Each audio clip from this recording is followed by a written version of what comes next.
గడిచిన ఒక 15 రోజుల నుంచి అధికార పార్టీ ఈ ప్రభుత్వం జూబ్లీహిల్స్ ఉప ఎన్నికల్లో చేస్తున్నటువంటి దుర్మార్గాలు మొన్నటికి మొన్న మా లీడర్లను బెదిరించడాలు, కాంగ్రెస్ పార్టీలో చేరకుంటే మీ ఇల్లు కూలగొడతాం, మీ ఆఫీసులు కూలగొడతాం, మీ షెడ్లు కూలగొడతాం అని చెప్పి నోటీసులు ఇవ్వడాలు, కొంతమంది ఇల్లు కూలగొట్టి బలవంతంగా కాంగ్రెస్ పార్టీలో చేర్పించుకోవడాలు, మా నాయకుల హోటల్స్ను సీజ్ చేయడాలు, ఇటువంటి చాలా కార్యక్రమాలు చేశారు. అది కాక నిన్న బరిదెగించి మరి ఎవరో ఇన్ఫర్మేషన్ ఇచ్చిరనే పేరు మీద మా రవీంద్రరావు గారు ఎమ్మెల్సీ గారు ఉంటున్నటువంటి ఇల్లు, మా మాజీ ఎమ్మెల్యే మరి జనార్దన్ రెడ్డి గారిది, అది జూబ్లీహిల్స్ నియోజకవర్గ పరిధిలోకి కూడా రాదు, కుకట్పల్లి నియోజకవర్గంలో ఉంటుంది. ఆ ఇంటి మీద రైడ్ చేసి వాళ్ళు రిలీజ్ చేసినటువంటి పంచనామా, ఆ పంచనామాలో చాలా క్లియర్గా డిపార్ట్మెంట్ వాళ్ళు కానీ ఎలక్షన్ కమిషన్ వాళ్ళు కానీ ఏమన్నారంటే, క్రెడిబుల్ ఇన్ఫర్మేషన్ వచ్చింది కాబట్టి మేము రైడ్ చేసినాం, ఆ రైడ్లో ఏం దొరకలేదని చెప్పి. మరి క్రెడిబుల్ ఇన్ఫర్మేషన్ అనుకున్నారు కదా, మీరు అంటున్నారు కదా, ఆ క్రెడిబుల్ ఇన్ఫర్మేషన్ ఎవరు ఇచ్చిర్రో మీరు పోయిన తర్వాత అక్కడ ఏం దొరకనందుకు మరి వాళ్ళని ప్రాసిక్యూట్ చేస్తుర్రా, వాళ్ళని పట్టుకొచ్చి మాట్లాడుతున్నారా, అరెస్ట్ చేసిర్రా, విచారిస్తున్నారా అంటే అది చెప్పారు. ఇక దాన్ని కప్పిపుచ్చడానికి నిన్న ఒక కాంగ్రెస్ నాయకుని ఇంటి మీద ఎర్రగడ్డలో ఏదో ఇంకో రైడ్ చేసినట్టు డ్రామా. మరి ఏం జరిగిందంటే అక్కడ లోపలికి మీడియాను అలో చేయలే, కెమెరాలు అలో చేయలే, మా నాయకులు పోయి అందరు ఇక్కడ హడావిడి నడుస్తూ ఉంది, ఇవాళ కేటీఆర్ గారి రోడ్ షో ఉంది కాబట్టి ఇక్కడ ఏదో డ్రామా నడుస్తూ ఉందని మా నాయకులంతా పోయి నిజంగానే దాంట్లో ఏదో జరుగుతూ ఉంది, మరి మీడియాను పంపిరా, కెమెరాలను పంపిరా అంటే మీడియాలను కెమెరాలను లోపలికి అలో చేయకుండా అక్కడ కట్టడి చేసే ప్రయత్నం. కేంద్ర ప్రభుత్వ బలగాలు అడ్డం వచ్చి మీడియా వాళ్ళని లోనికి పోనీయకుండా ఎర్రగడ్డలో సోజనే కాంగ్రెస్ పార్టీ నాయకుడి ఇంటి దగ్గర ఇదంతా డ్రామా. అంటే ఇవాళ కేంద్ర ప్రభుత్వం కానీ రాష్ట్ర ప్రభుత్వం కానీ ఇద్దరు కూడా పూర్తి స్థాయిలో కుమ్మక్క అయిపోయి ఓ డ్రామా నడిపిస్తూ ఉన్నారు జూబ్లీహిల్స్లో. మొన్న బండి సంజయ్ గారు వచ్చి రెచ్చగొట్టే ధోరణితో ఆయన మాట్లాడతాడు. ఆయన కొంత రెచ్చగొడితే ఏమన్నా కాంగ్రెస్ పార్టీకి ఒక వర్గము ఏమన్నా ఒరుగుద్దేమో, కొంచెం అటు జరుగుద్దేమో అన్నట్టుగా అదో డ్రామా. అంటే రేవంత్ రెడ్డి గారు ఇవాళ ఓటర్లను బెదిరించడం నుంచి మొదలుకొని, తర్వాత అధికార యంత్రాంగాన్ని దుర్వినియోగం చేసిన నుంచి మొదలుకొని, మా పార్టీ నాయకుల్ని బెదిరించడం నుంచి మొదలుకొని, చివరికి ఇక ఇతర పార్టీలో ఉన్న ఆయన సహాయ మంత్రుల్ని కూడా రంగంలోకి దించి ఈ జూబ్లీహిల్స్ ఉప ఎన్నికల్లో ఏదో విధంగా గట్టెక్కాలనే ప్రయత్నం చేస్తూ ఉన్నాడు. అది సాధ్యం కాదని అర్థమై నిన్న ప్రెస్ మీట్లో ఆయననే బయట పెట్టుకున్నాడు. అది కాకుండా ఇంకా అధికార దుర్వినియోగం ఏంటంటే కాంగ్రెస్ పార్టీ ఈ ప్రభుత్వము కుక్కర్లు వంచడం, గూగుల్ పేలు, ఫోన్పేలు కొట్టడం, మొత్తం గుంపులుగా వార్డులలో తిరగడం, మా ప్రచారం చేస్తున్నటువంటి వాళ్ళని బెదిరియడాలు, దాడులు చేయడాలు, దౌర్జన్యాలకు దిగడాలు, వాళ్ళు మాత్రం యథేచ్ఛగా ఓటుకు 5,000 చొప్పున వంచుకోవడం, కుక్కర్లు వంచుకోవడం, ఈ రకమైనటువంటి తతంగం అంతా నడిపిస్తూ ఉన్నా ఇవాళ ఎలక్షన్ కమిషన్ కానీ అధికార యంత్రాంగం కానీ పూర్తిగా నిమ్మకు నీరెత్తినట్టుగా వ్యవహరిస్తూ ఉన్నారు. మేము ఇప్పటి వరకు ఎన్నికల కమిషన్కు రిటర్నింగ్ ఆఫీసర్కు, జూబ్లీహిల్స్ రిటర్నింగ్ ఆఫీసర్కు దాదాపు 13కు పైగా కంప్లైంట్స్ ఇచ్చినాం. ఒక్కదాని మీద కూడా ఇప్పటి వరకు చర్య తీసుకోలే. అదేవిధంగా 6వ తేదీన ఎలక్షన్ కమిషన్ ఆఫ్ ఇండియాకు మా ఎంపీలు కంప్లైంట్ ఇచ్చారు, అక్కడ కూడా ఉలుకు పలుకు లేదు. నిన్న మొన్న అనేక చోట్ల డబ్బులు, కుక్కర్లు వంచడం, గూగుల్ పేలు, ఫోన్పేలు కొడతామని నెంబర్లు తీసుకోవడం, ఓటర్ల దగ్గరికి వెళ్ళి మా పార్టీ నాయకులు, కార్యకర్తల మీద దాడులు చేయడం, ప్రచారం చేసుకోకుండా ఇట్లా అనేక రకాలైనటువంటి దుర్మార్గాలు, దురాగతాలు చేస్తున్నా వాళ్ళ ఎలక్షన్ కమిషన్ పట్టించుకుంటలే. అధికార యంత్రాంగం అయితే పూర్తిగా ఇవాళ స్వామి భక్తిని ప్రదర్శిస్తూ ఈ రేవంత్ రెడ్డి ప్రభుత్వానికి కొమ్ము కాస్తూ ఉన్నారు. ఈ కాంగ్రెస్ ప్రభుత్వానికి వెన్నుదన్నుగా అధికార యంత్రాంగం పూర్తిగా పక్షపాత వైఖరితోని నిలబడతా ఉన్నారు. అది అర్థమవుతూ ఉంది. ఇప్పటికైనా మేము డిమాండ్ చేస్తూ ఉన్నాం ఎన్నికల కమిషన్ని, ఇప్పటికీ 13కు పైగా కంప్లైంట్లు ఇచ్చినాం, వాటి మీద చర్యలు తీసుకోవాలి.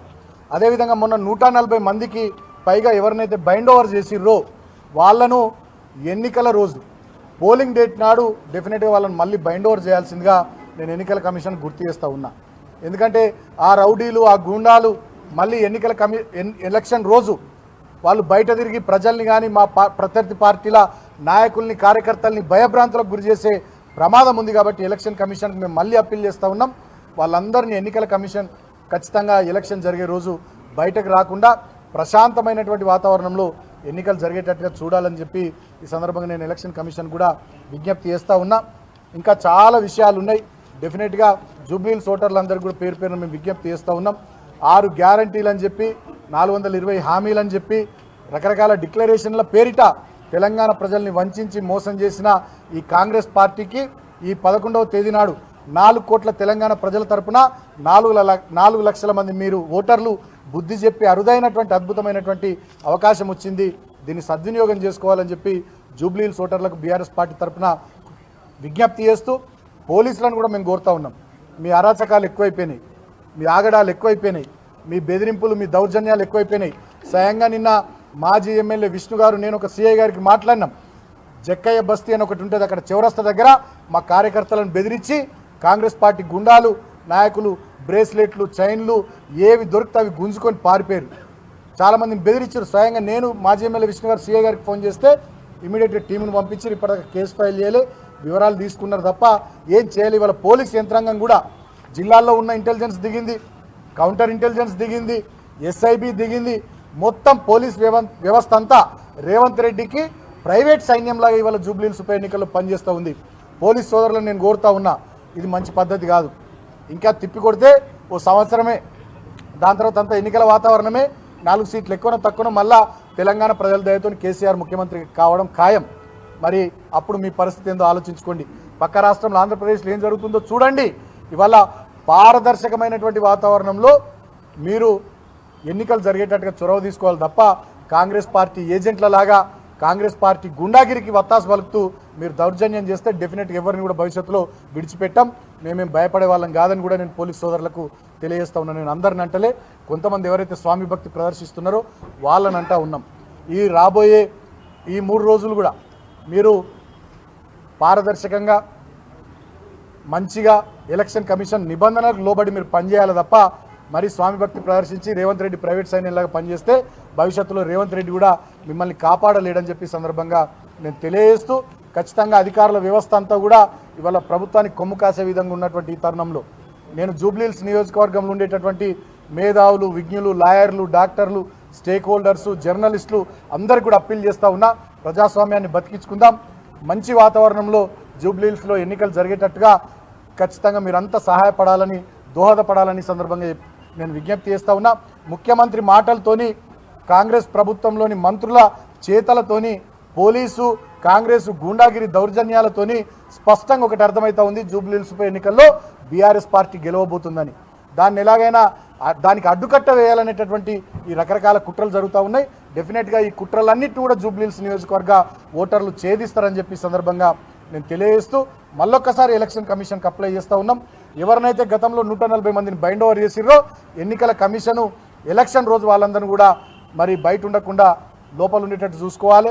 ఇప్పటికి మేము ఇచ్చిన 13 కంప్లైంట్ల మీద చర్యలు తీసుకోవాల్సిందిగా ఎలక్షన్ కమిషన్ కూడా కోరుతూ మంచి ప్రశాంతమైనటువంటి వాతావరణంలో ప్రజాస్వామ్యయుతంగా రాజ్యాంగానికి లోబడి జూబ్లీహిల్స్లో ఎన్నికలు జరిగే వాతావరణం ఉండేటట్టుగా ఎన్నికల కమిషన్ చొరవ తీసుకోవాల్సిందిగా మీడియా ద్వారా మేము బీఆర్ఎస్ పార్టీ తరఫున విజ్ఞప్తి చేస్తూ ఉన్నాం.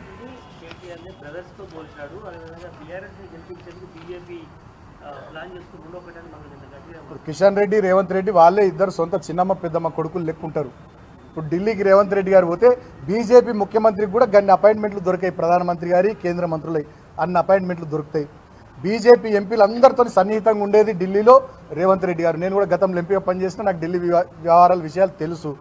ఒక బీజేపీ ఎంపీకి ఇక్కడ మొన్న వర్క్ వచ్చినటువంటి విషయం కూడా తెలుసు. ఆ బీజేపీ ఎంపీ ఢిల్లీలో ముఖ్యమంత్రి గారి నివాసాన్ని దగ్గరుండి చూసుకుంటాడని తెలుసు.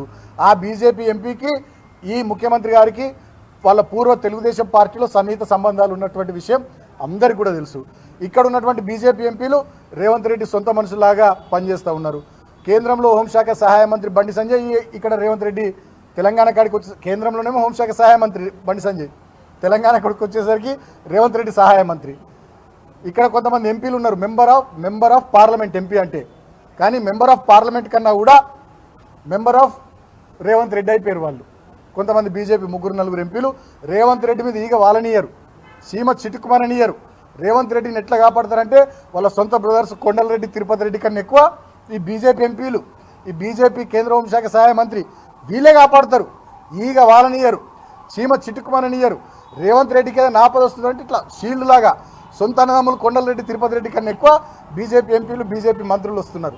సో దాన్ని బట్టి వాళ్ళే బ్రదర్సు. ఇప్పుడు మేము అనడం కాదు కదా, రేవంత్ రెడ్డి ఏమన్నాడు, బడే బాయ్ అన్నాడు. నిన్న కూడా ప్రెస్ మీట్లో బడే బాయ్ అంటే తప్పేందన్నాడు. ఇప్పుడు బీజేపీది కాంగ్రెస్ది ఈ రాష్ట్రంలో ఫెవికాల్ బంధం, రామ్కో సిమెంట్ కన్నా చాలా దృఢమైన బంధం రేవంత్ రెడ్డి, కిషన్ రెడ్డిది. సో అది ప్రజలందరికీ కూడా అర్థమైంది. ఇప్పుడు వాళ్ళు ఎన్ని మాటలు మాట్లాడినా, ఏం చేసినా ఏవో 4 ఓట్లు డైవర్ట్ అవుతాయి అని చెప్పి రేవంత్ రెడ్డి అనుకుంటున్నాడు, కానీ అది అయిపోయింది. రేవంత్ రెడ్డి ఇంకా పాత పిసిసి అధ్యక్షుల లెక్క, పాత ప్రతిపక్షంలో ఉన్నటువంటి నాయకుల లెక్క ఆలోచిస్తూ ఉన్నాడు. ఆయన ముఖ్యమంత్రి అని మర్చిపోయాడు. డిసెంబర్ 9 వస్తే 2 సంవత్సరాలు అవుతుంది ఆయన ముఖ్యమంత్రి ఎట్లుండాలి, ముఖ్యమంత్రి హోదాలో ఏం పని చేయాలి, ఏ రకంగా మాట్లాడాలి, ఏ రకంగా ప్రవర్తించాలనేది ఆయన మర్చిపోయి మరీ ప్రతిపక్షంలో ఉండే పాతకాలపు రాజకీయ నాయకుల్లాగానే వ్యవహారం చేస్తూ ఉన్నాడు తప్ప స్థాయిని మర్చిపోయి, హోదాని మర్చిపోయి ఆయన మాట్లాడుతున్నాడు. ప్రజలు అవి చూసి నవ్వుకుంటున్నారు. నిజంగా ఈయననే మున్సిపల్ శాఖ మంత్రి 2 ఏళ్ల నుంచి. చెత్త అంతా హైదరాబాద్లో ఎందుకు ఉందంటాడు. మరి బాధ్యత నీదే కదా, మున్సిపల్ శాఖ నీ దగ్గరనే ఉంది కదా. ఈయననే హోంశాఖ మంత్రి. హైదరాబాద్లో డ్రగ్స్ ముంబై నుండి పోలీసులు వచ్చి పట్టుకొని పోయేదాకా చెర్లపల్లిలో 12,000 కోట్ల విలువైన డ్రగ్స్ ఈయనకు సోయి లేదు. డీసీపీ మీద దాడి జరిగితే ఆ డీసీపీ పోయి దావకన్నం అంటే డీసీపీ గారు పోయి డీసీపీని పరామర్శించొచ్చిండు. పట్టపగలు దాడులు ఏంది హైదరాబాద్లో గతంలో ఎప్పుడైనా జరిగినాయా? మరి ఈయననే హోంశాఖ మంత్రి. ఫీజు రియంబర్స్మెంట్ వస్తలేదని పిల్లలంతా రోడ్లు ఎక్కుతున్నారు, కాలేజీలో బంధులు ప్రకటిస్తున్నారు. ఈయననే విద్యాశాఖ మంత్రి. ఈయన చక్కదనానికి ఈయన ఎలగబెడుతున్న 3 శాఖల పరిస్థితి గట్లుంది. ఇక ముఖ్యమంత్రి సంగతి దేవుడేరు. ఆయననే ఒకరోజు అసలు డబ్బులకు లోటు లేదు, కుదవలేదు తెలంగాణకు అంటాడు. తెల్లారంగానే అప్పులు కూడా ఉడతలే, ఢిల్లీకి పోతే చెప్పులు బయట ఇడిచి లోపలికి పోతే చెప్పులు ఎత్తుకొని పోవడానికి వచ్చిన దొంగలు ఎక్కడ నన్ను చూస్తున్నారు అంటాడు. అంటే నిన్నటికి ఇవాళటికి అపరిచితుడు సినిమాలో లాగా రాము రెమో అపరిచితుడు 3 యాంగిల్స్లో ముఖ్యమంత్రి గారు మొత్తం కథనాన్ని అంతా కూడా రక్తి కట్టిస్తూ ఉన్నాడు. అది చూసి ప్రజలు ఎంజాయ్ చేస్తూ ఉన్నారు తప్ప ఇవాళ తెలంగాణ సమాజానికి కానీ తెలంగాణ రాష్ట్రానికి కానీ ఈయన ఉరగబెడుతున్నది ఏమీ లేదు.